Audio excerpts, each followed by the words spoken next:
आप सबको मेरा प्रणाम। आज मैं आपसे एक बड़े महत्वपूर्ण विषय पर चर्चा करना चाहता हूँ। आप सबको विदित होगा कि अब मार्च में बच्चों की 10वीं की और 12वीं की बोर्ड की परीक्षाएं हैं। अन्य बच्चों को भी उनकी कक्षाओं के इम्तिहान हैं और बच्चे बहुत स्ट्रेस लेते हैं। तो as a parent, as a guardian, हम क्या बच्चों को सलाह दे सकते हैं? क्या ऐसा करें कि बच्चे अच्छी पढ़ाई करें, उनको ज़्यादा उनका ध्यान लगे, ज़्यादा अच्छे नंबरों से पास हुए? तो सबसे पहले देखिए कि बच्चे जिस कमरे में पढ़ते हैं वो उनका स्टडी रूम हो सकता है, बेडरूम हो सकता है। बहुत से बच्चे मैंने देखा है ड्राइंग रूम में पढ़ते हैं। उस कमरे में उत्तर में या पूर्व में कोई खिड़की, कोई दरवाज़ा जरूर होना चाहिए। और ये ध्यान रखें कि सुबह के समय वो दरवाज़ा, वो खिड़की खुली रहे ताकि उगते हुए सूरज की किरणें उस कमरे में आए, उस बच्चे तक पढ़ें।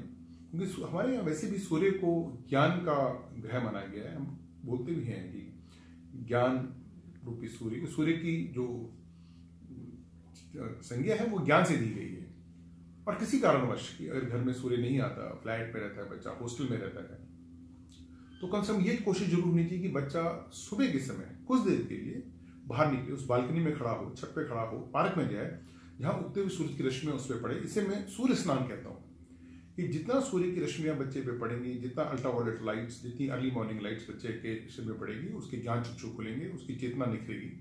तो पहला ये ध्यान रखें एज ए पेरेंट कि बच्चे के कमरे में उगते हुए सूरज की रोशनी है। दूसरी बात, पढ़ते हुए बच्चे का मुंह पूर्व दिशा की तरफ हो।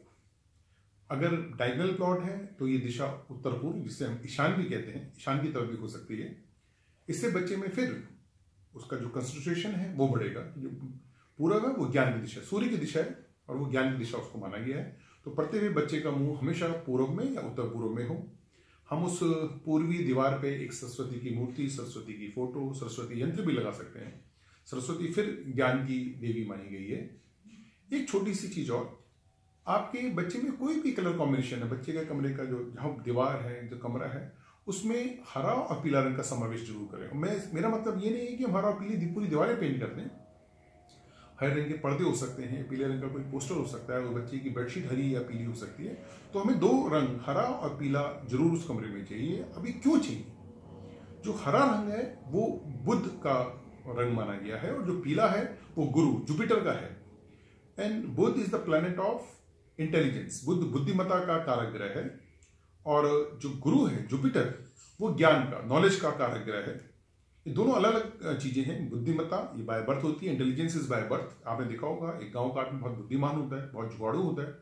वहां पर एक मशीन भी देखी होगी जुगाड़ नाम से, जिसमें वो ट्रैक्टर भी चलाते हैं, पानी भी निकालते हैं, बिजली भी आती है खेतों में। तो बुद्धिमत्ता बाय बर्थ है। तो उस बुद्धिमत्ता को बढ़ाने के लिए और बुद्धि पानी पड़े तो हमें बुद्धि के जो ग्रह हैं बुध, जिनका जो कलर है हरा, क्योंकि छोटे बच्चे में उनको पूजा के लिए नहीं बांधना चाहता कि वो बुध की पूजा करें, बुध की उपासना करें, केवल हरा रंग देखें।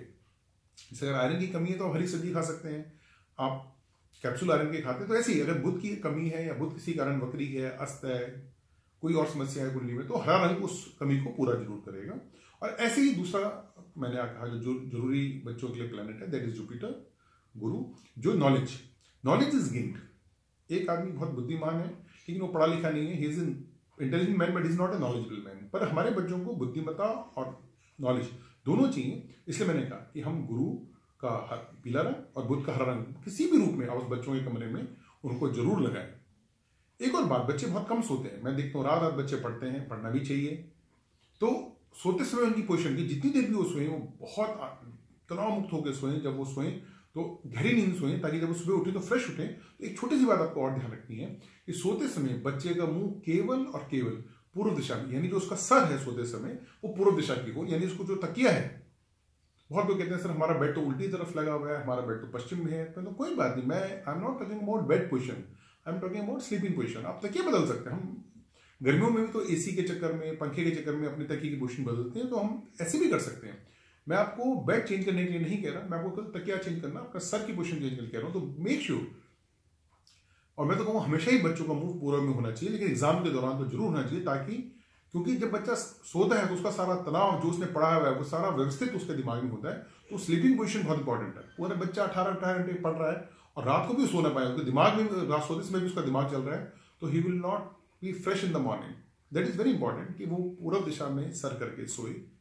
एक चीज और, ये हमारे धर्म से जुड़ी बात है कि दो तरह की एनर्जीज होती हैं। The energy coming from the earth is called telluric energy. इसको जो एनर्जी हमें जमीन से मिलती है उसको हमें भू चेतना कहते हैं, और जो एनर्जी हमें आसमान से मिलती है जिसको हम इंग्लिश में कॉस्मिक एनर्जी कहते हैं, आकाश चेतना कहते हैं, इन दोनों का जब मिलन होता है उसे हम एसेंशियल एनर्जी और प्राण कहते हैं। तो जो भू चेतना है वो रिप्रेजेंट होती है स्वास्तिक से। तो मेक श्योर कि बच्चों के कमरे में, जिस कमरे में बच्चा पढ़ता है या बच्चे की स्टडी लेवल में, आप एक स्वास्तिक का चिन्ह जरूर बनाएं। पर चूंकि मैंने कहा कि जो स्वास्तिक है वो पृथ्वी की एनर्जी को रिप्रेजेंट करता है, ये 3 फीट तो या तो फर्श में बनाए या 3 फीट से नीचे नीचे बनाए।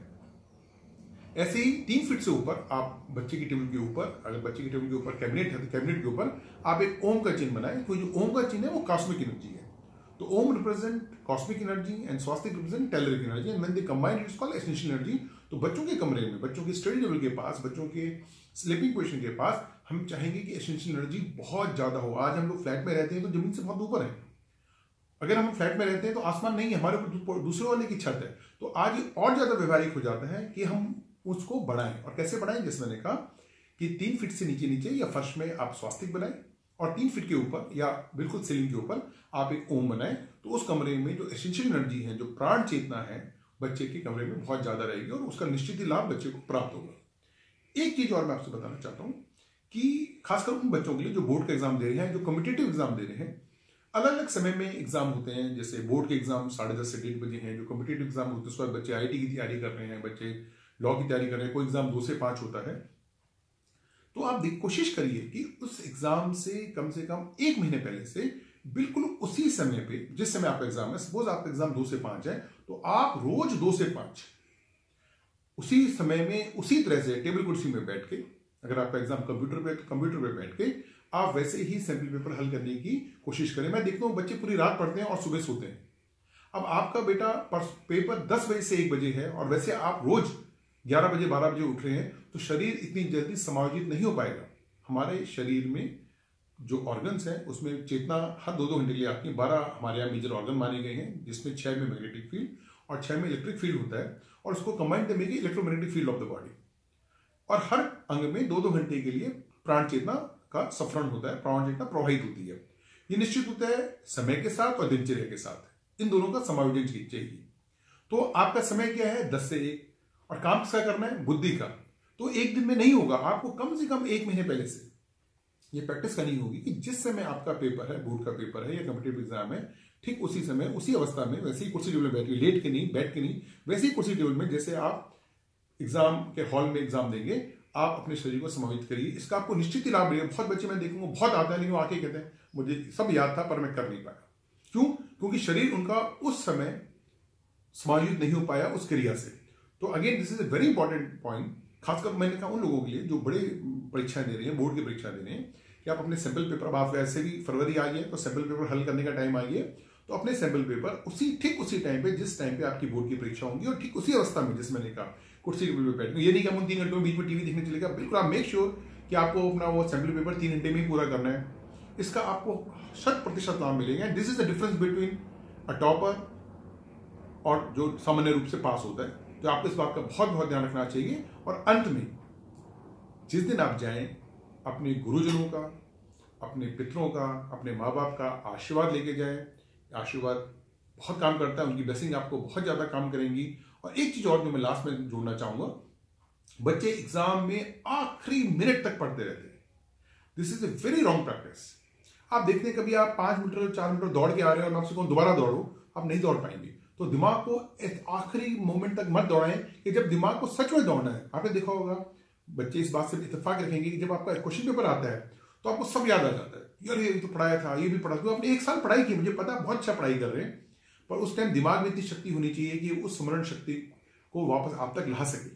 तो मेक श्योर एग्जाम के दिन, एग्जाम से कम 2 घंटे पहले, 2.5 घंटे पहले अपने पढ़ाई छोड़ दीजिए। आपने पूरे साल पढ़ा है, बहुत अच्छा पढ़ा है, अब समय है कि उस पढ़े हुए को हम लिखें और अच्छे नंबरों में उसको कन्वर्ट करें। तो प्लीज ये, क्योंकि मैं नहीं चाहूंगा अगर आप थक गए, अगर आपका दिमाग थक गया तो दिमाग के लिए बहुत मुश्किल हो जाएगा कि वो 3 घंटे तक दोबारा एक्टिव रह सके। तो 1-2 घंटे पहले अपनी पढ़ाई छोड़िएगा, अपने गुरुजनों को याद करें। वो टाइम है जब अपने गुरुजनों को याद करें, अपने इष्ट को याद करें, अपने पितरों को याद करें। आपके टीचर्स आपके साथ चलते हैं बोर्ड में, उनके पांव छुए, आपके माँ बाप को छोड़ने आते हैं, उनकी ब्लेसिंग लीजिए। आप सबको बहुत शुभकामनाएं, बहुत आशीर्वाद। खुश रहो।